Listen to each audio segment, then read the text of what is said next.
പൂരി ഉണ്ടാക്കുന്നതാണ്. പൂരിക്ക് വേണ്ടിയിട്ട് 1 കപ്പോളം മൈദ എടുത്തു. 1 കപ്പ് മൈദ, 2 കപ്പോളം ആട്ട, 2 കപ്പോളം ആട്ട, 1/2 കപ്പോളം നമ്മളുടെ റവ. അതിനൊരു ക്രിപ്സിനെസ് വരാനാണ് കേട്ടോ.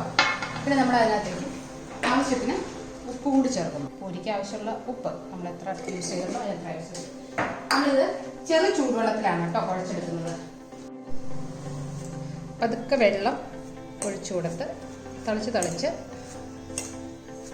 എന്താ പറയുക, ഇത് കുഴച്ചെടുക്കണം. ഒരുപാട് വെള്ളം ഒഴിക്കരുത്. നമുക്ക് എപ്പോഴും നമ്മുടെ ചപ്പാത്തി മാവിനേക്കാളും കുറച്ചുകൂടി ടൈറ്റ് ആയിരിക്കണം പൂരിക്കുള്ള മാവ് കേട്ടോ. അതാണ് അതിൻ്റെ ഏറ്റവും വലിയ പ്രത്യേകത. നമ്മൾ പിന്നെ അത് പൊങ്ങി വരാനും കുറച്ചുകൂടി ക്രിപ്സിനെസ് വരാനും നമ്മൾ എന്ത് ചേർത്തിട്ടുണ്ട്. മീനാക്ഷി എന്താ നമ്മൾ തേർഡായിട്ട് ചേർത്തത്? സൂചി റവ ചേർത്തിട്ടുണ്ട്. അതുകൊണ്ട് നല്ല ടൈറ്റായിട്ട് ഇത് കുഴച്ചെടുക്കാം. ഒരുപാട് വെള്ളം ഒഴിക്കരുത്. ആദ്യം ഒരുപാട് വെള്ളം ഒഴിച്ചാൽ ടൈറ്റായിട്ട് കുഴഞ്ഞ് കിട്ടില്ല. കുറച്ച് കുക്കിംഗ് ഓയിൽ കേട്ടോ. ഓയിലൊന്ന് ഒന്ന് മിക്സായി വരാനായിട്ടുള്ള കുക്കിംഗ് ഓയിൽ കൂടി ചേർത്തതിന് ശേഷം, അതുകൊണ്ട് ഞാൻ പറയണ്ടോ അത്രയും വെള്ളം ഒഴിച്ചിട്ട് തന്നെ ഓൾമോസ്റ്റ് അത് കുഴഞ്ഞ് കിട്ടും. അപ്പോൾ അതുകൊണ്ട് ഒരുപാട് വെള്ളം ഒഴിക്കരുത്. തളിച്ചേ ഇതൊക്കെ കുഴച്ചെടുക്കാവുള്ളൂ. നമ്മൾ എണ്ണ ചൂടാക്കാനായിട്ട് വെച്ചു. ദെൻ നമ്മൾ പരത്തി വെച്ചിരിക്കുന്ന പൂരി ചെറിയ ചെറിയ പൂരികളാണ്. അത് ഇതിനകത്തേക്കിട്ട് വറുത്ത് വെക്കണം.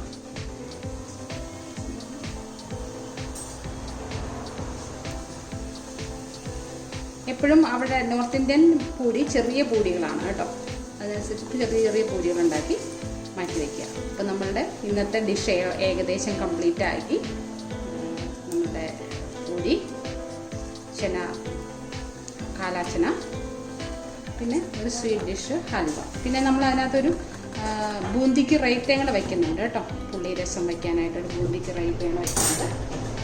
അങ്ങനെ നമ്മുടെ ഇന്നത്തെ ലഞ്ച് മെനു നമ്മളിവിടെ തീർക്കുവാണേ.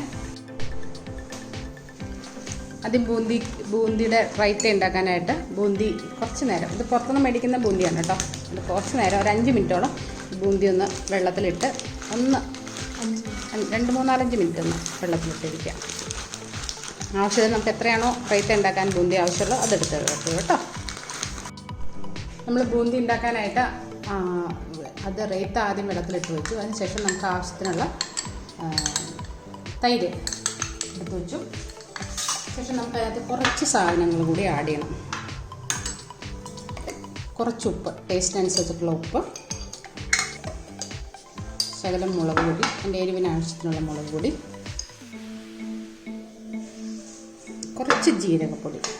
ജീരകപ്പൊടി എല്ലാവർക്കും അതിൻ്റെ ടേസ്റ്റ് ഇഷ്ടമാവുമെന്നറിയില്ല, ഇഷ്ടമുള്ളവരിടാം. ജീരകപ്പൊടി ഇത്രയും ഇട്ട് നന്നായിട്ട് കട്ടയില്ലാതെ റെഡിയാക്കും.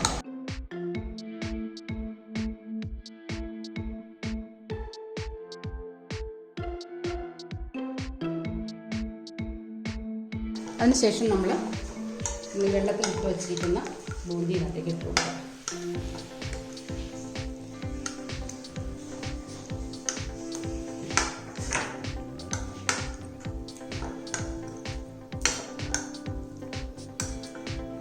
കുറച്ച് മല്ലിയില കൂടി വെച്ച് ഡെക്കറേറ്റ് ചെയ്യാം. അപ്പോൾ നമ്മുടെ റൈത്ത റെഡിയായി. വേണമെങ്കിൽ നമുക്ക് കുറച്ച് ഡ്രൈ റൈത്ത അതിൻ്റെ മേളിൽ വെച്ചിട്ട് ഡെക്കറേറ്റ് ചെയ്യാം കേട്ടോ, ലുക്ക് വരാനായിട്ട്. അപ്പോൾ റൈത്ത റെഡിയായി.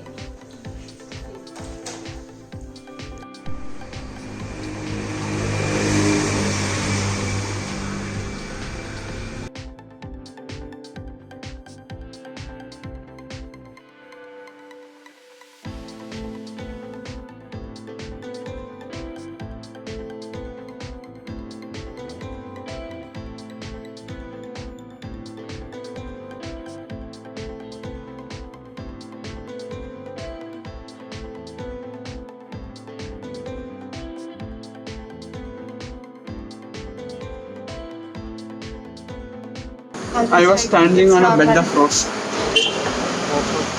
Happy Diwali! Happy Diwali! Happy Diwali!